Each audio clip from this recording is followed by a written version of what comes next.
नमस्कार बंधुरा मौस फैशने तुम्हारे सकलके स्वागत जानाई। आशा करी तोमरा सकलेई भालो आछो। तो चलो आजकेर भिडियोटा शुरू करा जाक। बंधुरा माझे मध्येई किन्तु आमरा इঁদুরের उत्पाते एकदम अस्थिर हये उठी। घरे जदि इঁদুর नाओ थाके अनेक समय देखा जाय जे बाइरे थेके कोनोभाबे हयतो एकटा दुटो इঁদুর ढुके पड़ेছে আর সেই দুটো একটা ইঁদুর থেকেই কিন্তু ঘরের মধ্যে একদম ইঁদুরের বাসা তৈরি হয়ে যায়। আর তখন ইঁদুরের উৎপাতে আমরা হয়ে যাই অস্থির। জামা কাপড় কেটে তো তছনছ করেই, তার সঙ্গে কিন্তু বই খাতা এমনকি শাক সবজি কোনো কিছুই ছাড়ে না।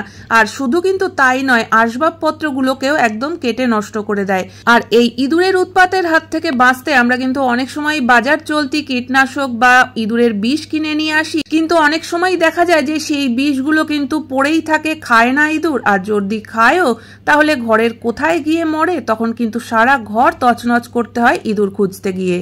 তো বন্ধুরা চলো কোনো রকম কীটনাশক ব্যবহার না করে কি করে আমরা ঘর থেকে ইঁদুর তাড়াতে পারি সেটা দেখে নেওয়া যাক। এখানে আমি একটা প্লাস্টিকের বাটি নিয়ে নিয়েছি, যেটা আমরা রান্না বান্নায় কখনোই ব্যবহার করব না। আর এখানে আমি নিয়ে নিয়েছি বেসন। তো এই বেসনের থেকে আমি 1 চামচ বেসন এখানে দিয়ে দিচ্ছি। তোমরা কিন্তু চাইলে পুরো জিনিসটা বেসন দিয়েও করতে পারো বা পুরো জিনিসটা আটা দিয়েও করতে পারো। আমি এখানে কিন্তু বেসন আর আটা দুটো মিশিয়েই জিনিসটা বানাবো। আর এই জিনিসটা বানাতে আমাদের যা যা প্রয়োজন হবে কোনো কিছুই কিন্তু বাইরে থেকে কিনতে হবে না, প্রত্যেকটা জিনিসই আমাদের ঘরে রয়েছে। তো দেখো এখানে আমি 1 চামচ বেসনের সঙ্গে 1 চামচ আটা মিশিয়ে দিলাম। আর এবার এর মধ্যে দিয়ে দিচ্ছি 1 চামচ চিনি। এবার এই মিশ্রণটার মধ্যে আমি দিয়ে দিচ্ছি ছোট 1 চামচ শুকনো লঙ্কার গুঁড়ো। এই যে টোটকাটা আমরা তৈরি করছি, এতে করে কিন্তু ইঁদুর ঘরে মরবে না, কিন্তু অবশ্যই ঘর থেকে পালিয়ে যাবে আর দ্বিতীয় দিন আসবে না। তো দেখো ইঁদুরের কাছে যেন জিনিসটা মুখরোচক হয়, তার জন্য দিয়ে দেওয়া হলো সামান্য একটু ঘি। ঘি আর চিনি মেশানোর পরে কিন্তু একটা সুন্দর গন্ধ এই মিশ্রণ থেকে তৈরি হবে। আর এই সুন্দর গন্ধেই কিন্তু ইঁদুর আকৃষ্ট হয়ে খেতে চলে আসবে। তো মিশ্রণটাকে কিন্তু খুব ভালোভাবে মিশিয়ে দিতে হবে। তার মধ্যে আরেকটা জিনিস আমি দিচ্ছি, সেটা হচ্ছে সিগারেট। সিগারেট কিন্তু আমাদের স্বাস্থ্যের পক্ষে খুবই ক্ষতিকারক, একদমই খাওয়া উচিত নয়। তবে ইঁদুর তাড়ানোর জন্য কিন্তু সিগারেট খুবই উপকারী।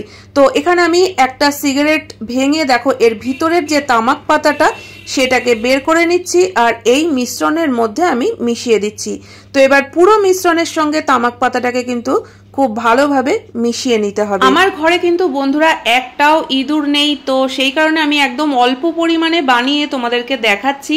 ঘরে যদি বেশি পরিমাণে ইঁদুর থাকে তাহলে কিন্তু প্রত্যেকটা জিনিসেরই পরিমাণ বেশি বেশি নিতে হবে। তবে এই টোটকাটা তোমরা যখন বা যেদিন দেবে তার আগে কিন্তু কয়েকটা কথা অবশ্যই মনে রাখতে হবে, আর না হলে যতই আমরা টোটকাটা ব্যবহার করি না কেন কোনো কাজই কিন্তু হবে না।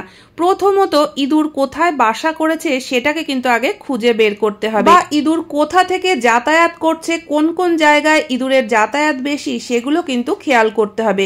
যেসব জায়গায় যাতায়াত বেশি বা যে জায়গা থেকে বারবার ঘরে ঢুকছে সেই জায়গায় কিন্তু এই বলগুলোকে দিতে হবে। তো দেখো এখানে আমি যে মিশ্রণটা তৈরি করেছিলাম সামান্য একটু জল দিয়ে আমি একটা শক্ত ডো তৈরি করে নিলাম। ডোটা যেন একদম পাতলা না হয়ে যায় সেটা কিন্তু খেয়াল রাখতে হবে। আর এখানে যেহেতু লঙ্কার গুঁড়ো দেয়া হয়েছে, ডোটাকে বানানোর সময় কিন্তু হাত জ্বালা করলেও করতে পারে, তো সেই কারণে একটা হ্যান্ড গ্লাভস কিন্তু পরে নিতে পারো। তো ভালো করে ডোটাকে তৈরি করে নেওয়ার পর এরকম ছোট ছোট করে বল বানিয়ে নিতে হবে। যেদিন এই বলগুলো দেবে সেদিন কিন্তু ঘরে কোনো জায়গায় যেন খোলা পাত্রে জল না থাকে, কারণ এইগুলো খাওয়ার পরে যদি ইঁদুর জল খেয়ে ফেলে তাহলে কিন্তু কোনো কাজই হবে না। তোমরা কিন্তু আর একটা কাজও করতে পারো, এই বলগুলোকে আরো একটু লোভনীয় করার জন্য কয়েকটা বাদাম কিন্তু এই বলগুলোর উপর থেকে দিয়ে দিতে পারো। এগুলো দেখতে যত বেশি লোভনীয় হবে ইঁদুর কিন্তু তত তাড়াতাড়ি খাবে। আর একবার খাওয়া মানেই কিন্তু তখন পালানোর পথ খুঁজবে যে কোথা থেকে পালাবো, আর একবার পালালে কিন্তু দ্বিতীয়বার আর ঘর শুদ্ধ আসবে না। তার কারণ এই বলগুলোর মধ্যে যেহেতু আমরা লঙ্কার গুঁড়ো আর ওদিকে সিগারেটের তামাকগুলো মিশিয়েছি, তো এই সব মিলেমিশে কিন্তু ইঁদুরের শরীরের মধ্যে একটা অস্বস্তি সৃষ্টি করবে। আর এগুলো খাওয়ার পরেই কিন্তু তখন খুঁজবে জল।